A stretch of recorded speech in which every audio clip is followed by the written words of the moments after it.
Advanced courses తో పాటు first year నుండే campus recruitment training leading companies లో 13,000 plus placements with 13.5 lakhs highest package. నమస్తే, నేను విజయ్. ఆపరేషన్ సింధూర్ ముగిసింది. అయితే పాకిస్తాన్ మీద భారతదేశం పైచే సాధించింది. కానీ ఎక్కడో అందరిలో కూడా ఒక చిన్న వెలితి. పాకిస్తాన్లో ఏమో సంబరాలు చేసుకుంటున్నారు, కానీ ఇండియన్స్ రోడ్ల మీదకి వచ్చి ఎందుకు ఆ విధంగా సంబరాలు చేసుకోవట్లేదు? వీటి గురించి డిస్కస్ చేద్దాం. మనతో పాటున్నారు రిటైర్డ్ ఆర్మీ ఆఫీసర్ మేజర్, అదేవిధంగా Ekam IAS academic director SPS Oberoi గారు. సార్ నమస్తే. నమస్తే సార్. ఆపరేషన్ సింధూర్ ఇంకా పూర్తి కాలేదు. ఎప్పుడైనా కూడా మళ్ళీ తిరిగి స్టార్ట్ అవుతుంది. ఒకవేళ పాకిస్తాన్ బుల్లెట్స్ వేస్తే తిరిగి మిసైల్స్ వేస్తామని కూడా ప్రధాని ఒకసారి మళ్ళీ కూడా ఆయన జాతిని ఉద్దేశించి మాట్లాడారు. అయితే ఇప్పుడు ఈ ఆపరేషన్ సింధూర్ వల్ల మనం ఏం సాధించాం? ఇమోషనల్లో కాకుండా డిఫెన్స్ పార్లెన్స్ ఒక కామన్ మ్యాన్కి అర్థమయ్యే విధంగా ఒక రిటైర్డ్ ఆర్మీ ఆఫీసర్గా మీరేం చెప్తారు? Simple sir. ఇంతకు ముందు మన మీద అటాక్ జరిగినప్పుడు మనం కూర్చొని మాట్లాడదాం అని మనం అప్రోచ్ ఉండేది sir. Hour approach was dialogue. ఇప్పుడు మన approach is not dialogue. Hour approach is punishing him. Hour approach is ఎవరైతే దాడి చేశాడో వాడిని చంపాలి. అందుకే మనం ఏం చేసాము, వాళ్ళ పహల్గామ్లో దాడి చేసిన టెర్రరిస్టు వాళ్ళ స్థావరాల మీద మనం అటాక్ చేసాం. 2014 ముందు ఏం జరిగేది? 2014 ముందు రండి కూర్చోండి మాట్లాడదాం. ఒకడు మీ మీద దాడి చేసినప్పుడు కూర్చోండి మాట్లాడదాం ఏంటి సార్? నాకు అర్థం కాదు. So this is how our approach of reaction has changed. So మనం ఇప్పుడు ఏం చేస్తున్నాం, నువ్వు కారణము, నీ హెడ్ క్వార్టర్ ఇక్కడ ఉంది, నీ ట్రైనింగ్ క్యాంప్ ఇక్కడ ఉంది, నేను ఎవరితో మాట్లాడను, దాన్ని టార్గెట్ చేస్తాను. ఇంటర్నేషనల్ కమ్యూనిటీ వచ్చినా సార్, ఈ న్యూక్లియర్ ప్రాబ్లం జరిగినంత వరకు ఇండియా ఒప్పుకోలేదు సార్ సీజ్ ఫైర్కి. There was lot of pressure from America, I'm sure. కానీ ఇండియా సెడ్ నో. ఇప్పుడు ఎప్పటివరకు అమెరికా మీద ఒక్కటేసారి దాడి జరిగింది సార్ 2001లో. నువ్వేమో 53 కంట్రీస్ తీసుకొని వాడి మీద దాడికి వెళ్ళిపోయావు. నేను గత 39 సంవత్సరాల నుంచి జేఎండ్కేలో టెర్రరిజం జరుగుతుంది, నేను ఏడుస్తూనే ఉన్నాను. అయినా సరే నువ్వు నా మాట వినిపించుకోలేదు. అందుకే సీజ్ ఫైర్ అమెరికా చాలా ముందు నుంచి కూడా ఇంటర్ఫియర్ చేస్తున్నా సరే ఇండియా చాలా స్పష్టంగా చెప్పేసింది, please do not interfere, I want to solve this problem permanently. అందుకే మనం ఎంత ప్రెషర్ వచ్చినా సరే మనం అసలు I'm sure sir foreign office ఆ ఫోన్ వారి తీసుకొని పక్కన పెట్టేసి ఉంటుంది. ఎందుకంటే నాకు ఇప్పుడు వద్దు, నేను దాన్ని సాధించాలి అన్న ఉద్దేశంతోనే మనం ముందెళ్ళాం. ఏం సాధించాలి? టెర్రరిజం కంప్లీట్ అవ్వాలి సార్. హౌ? పిఓకేని తీసుకురావాలి, పిఓకేలో ఉన్న టెర్రరిస్ట్ క్యాంప్స్ అన్ని ధ్వంసం చేయాలి, అక్కడ ఎవరైనా మిలిటెంట్స్ ఉంటే వాళ్ళందరినీ క్లియర్ చేయాలి. ఆపరేషన్ సింధూర్ అనేది ఒక వారం, 2 వారాలు, 3 వారాలు కాదు sir. It will go for coming 10-20 years also. ఇది అప్పటితో ఆగదు sir. That is what Modi said. నేను ఫుల్ స్టాప్ పెట్టట్లేదు, నేను కామాయే పెట్టాను అని చాలా ఖచ్చితంగా, చాలా క్లియర్గా అందరికీ అర్థమయ్యేటట్టు చెప్పాడు. ఇంకొక దాడి నేను మళ్ళీ వస్తా, నువ్వు మళ్ళీ ఈసారి న్యూక్లియర్ పేలిందని చెప్పు, చూసుకుందాం, కానీ ఖచ్చితంగా ఈసారి మళ్ళీ వస్తాను. సో ఇది మాత్రం చాలా బిగ్ సక్సెస్ సార్. మనకి 2 సాధించాం సార్. ఒకటి, నేను గట్టిగా కొడతాను. రెండోది, న్యూక్లియర్ బ్లఫ్ ఆఫ్ పాకిస్తాన్ ఉంది చూసారా, అది కంప్లీట్గా ఇదైపోయింది. ఇప్పుడు ఏ పాకిస్తాన్ అదో న్యూక్లియర్ వెపన్ గురించి మాట్లాడట్లేదు కదా సార్. ఎందుకు మాట్లాడట్లేదు? వాళ్ళకు ఒక విషయం అర్థమైపోయింది, they will target my nuclear installation. అందుకే ఏమైనా చేయగలరు, భయం లేదు కదా సార్. సార్, ఎక్కడైతే ధర్మం ఉంటుందో అక్కడ ధైర్యం ఉంటుంది. నేను సీజ్ ఫైర్ కోసం ఎక్కడ పరిగెట్టలేదు. అమ్మో నన్ను కాపాడు అని నేను ఎవరి దగ్గరికి వెళ్ళలేదు. నేను నా దగ్గర ఉన్న ఆయుధాలతోటి నన్ను డిఫెండ్ చేసుకున్నాను. నేను ఎవరి దగ్గరికి వెళ్ళలేదు కదా సార్. సో నా వైపు ధర్మం ఉంది కాబట్టి నా వైపు ధైర్యం ఉంది sir.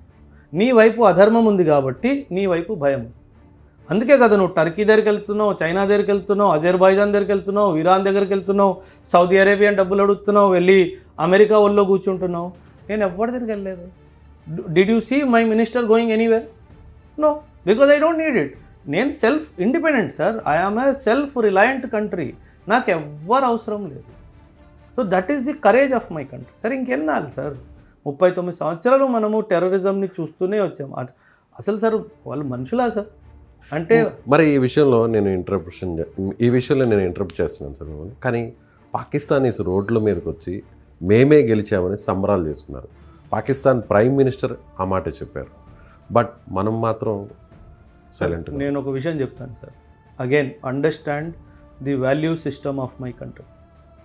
The moment Modi declared I am accepting the ceasefire, every common man supported Modi. This is the beauty of my country. నా నాయకుడు ఏది చెప్తే అదే నా మాట. వాళ్ళు ఎదవలు సార్, ఇన్ఫర్మేషన్ వార్ఫేర్ అని ఉంటుంది సార్. వీళ్ళు ఏం చేస్తారంటే ఓడిపోతున్న బ్యాటిల్ని గెలుస్తున్నామని వాళ్ళ ప్రజలకు చూపిస్తారు. ఎందుకు చూపిస్తారంటే అది అలా చూపించలేదు అనుకోండి, పాకిస్తాన్లో సివిల్ వార్ జరిగిపోతుంది. అండ్ పొలిటికల్ లీడర్షిప్ ఈ సివిల్ వార్ కోరుకోవట్లేదు. సో అందుకే వీళ్ళు ఏం చేస్తారు, మేము ఇండియన్ ఫైటర్ జెట్స్ని పగలగొట్టాము, S-400ని ధ్వంసం చేసాము, ఇండియాలో 1,00,000 మంది చచ్చిపోయారు. This is called information warfare. A related ఇమేజెస్ని చూపించడం పిక్చర్ సార్. వాళ్ళు ఇంక సార్ కంపారిజన్లో కూడా పాకిస్తాన్ ఎనీ డైమెన్షన్లో మిలిటరీ కానీ ఎకనామిక్ కానీ ఎక్కడా లేదు సార్. వాళ్ళ దగ్గర 15 రోజులకి సరిపడే డాలర్స్ కూడా లేవు సార్. అసలు వాడు మనతో రావడం ఏంటి నాకు అర్థం కాదు. నా దగ్గర 20 నెలలు కావాల్సిన డాలర్స్ నా దగ్గర ఉన్నాయి. ఫారెక్స్ రిజర్వ్స్ నాది $700 బిలియన్ టచ్ చేస్తుంది సార్. నువ్వు $1 బిలియన్ అడుక్కొని తెచ్చుకున్నావు. నువ్వు నాతో ఢీ కొట్టడానికి వస్తానంటావేంటి? అసలు అర్థం లేని పని సార్ అదంతా. ఎందుకంటే political leadership is misguided sir. అంటే జనాల మైండ్ని డైవర్ట్ చేయాలి. ఇప్పుడు అక్కడ చాలా ప్రాబ్లమ్స్ జరుగుతున్నాయి సార్. పాకిస్తాన్లో ఇన్ఫ్లేషన్ 40% దాటిపోతుంది సార్. ఇక్కడ ఇన్ఫ్లేషన్ 4% టచ్ అయితే prime minister will summon the governor of RBI. ఏం జరుగుతుంది, ఇన్ఫ్లేషన్ ఎందుకు ఇంత పెరుగుతుందని. అక్కడ 40% పెరిగిపోయినా పట్టించుకునేటోళ్ళు లేడా. So this is where I am different, this is where Pakistan is different sir. మీరు అన్నారు కదా వాళ్ళందరూ రోడ్ల మీద వస్తున్నారు, మనం ఎందుకు రోడ్ల మీద వెళ్ళట్లేదు, మాకు పిఓకే కావాలని. మన ప్రధాని నిర్ణయము మన నిర్ణయం. That is the value system of my country. అందుకే ఈ that sir we are children of Chanakya sir. మనం చాణక్య పుట్టినోళ్ళము, మనం అలా ఆలోచిస్తాం. చాణక్య వారసులం. ఎస్, వ్యూహాత్మకంగా ఆలోచన ఉంటుంది. We are children of Chanakya. We believe in our leader. మా లీడర్ ఏం చెప్తే అదే నా మాట. మా లీడర్ మేము గెలిచాము అని చెప్తే ఎస్ మేము గెలిచాము. మా లీడర్ యుద్ధం కావాలి అంటే ఎస్ కావాలి. మా లీడర్ యుద్ధం వద్దు అంటే వద్దు, అంతే. ఒకే మాట, ఒకే దేశం, ఒకే మాట. అది ఇండియా, పాకిస్తాన్ కాదు మనం. సో వాళ్ళ వెదల్లా రోడ్ల మీద వెళ్ళిపోయి ఏది జరగకపోయినా జరిపేసాం, చంపేసాం, కొట్టేసాం, పేల్చేసామని వాళ్ళు మాట్లాడతారు సార్. Let them talk. వాళ్ళకి సంబంధించిన డ్రోన్లే కూలిపోతే వాటిని పట్టుకుని ఊరేగించారు. మన ఇండియాకి సంబంధించిన డ్రోన్స్ అనుకోండి సార్. వీళ్ళు సార్ ఒక విషయం గుర్తుపెట్టుకోండి సార్. ఒక మూర్ఖుడిని ఒరే నువ్వు మూర్ఖుడురా అని ప్రూవ్ చేయడం చాలా కష్టం సార్. సో పాకిస్తాన్ని ఒరే మీరు మూర్ఖులురా అని ప్రూవ్ చేయడము అసాధ్యం సార్. సో వాళ్ళని మూర్ఖులు మీరు అని చెప్పే మన ప్రయత్నంలో కూడా మనం కూడా మూర్ఖులను క్లారిటీ వచ్చేస్తుంది. సో అందుకే మనం ఏం చేయదలుచుకోలేదు సార్. ఎంత చక్కగా ప్రతిరోజు డిఫెన్స్ బ్రీఫ్ జరిగింది. సైనిక అధికారులు వచ్చి నిన్న ఏం జరిగింది, పాకిస్తాన్లో ఒక్క డిఫెన్స్ బ్రీఫ్ గురించి మాట్లాడండి సార్. 1 లేదు. వీడేం చేస్తున్నాడు, UN సెక్యూరిటీ కౌన్సిల్ పంపించేసి అక్కడ ఏడుస్తున్నాడు, మా మీద దాడి చేశారు, మా మీద దాడి చేశారు. మరి పిరికిపందా, నీకు అంత భయం ఉన్నప్పుడు ఎందుకు వచ్చావు నా మీదకి? ఆయన ఇంకో విషయం సార్, టెర్రరిస్టులు చనిపోతే మిలిటరీ లీడర్స్ వెళ్ళి ఓదార్పులు చేయడం ఏంటి సార్? అంటే నువ్వు ఒక మెసేజ్ సొసైటీకి చాలా స్పష్టంగా ఇచ్చేసావు. ఏంటి, నేను టెర్రరిస్ట్ కంట్రీ, నేను టెర్రరిస్టులు నా బ్రదర్స్ అండ్ సిస్టర్సు, నేను వాళ్ళనే సపోర్ట్ చేస్తా అని నువ్వు ఖచ్చితంగా చెప్పుకో. నువ్వే వదవయ్యావు కదా. He is not realising sir. ఈరోజు వరల్డ్కి 2 భయాలు సార్. మొత్తం లోకం, ప్రపంచం అంతా 2 భయాలు సార్. ఒకటి టెర్రరిజము, ఒకటి న్యూక్లియర్ వెపన్. ఈ రెండిటితో పాకిస్తాన్ చెలగడుతుంది సార్.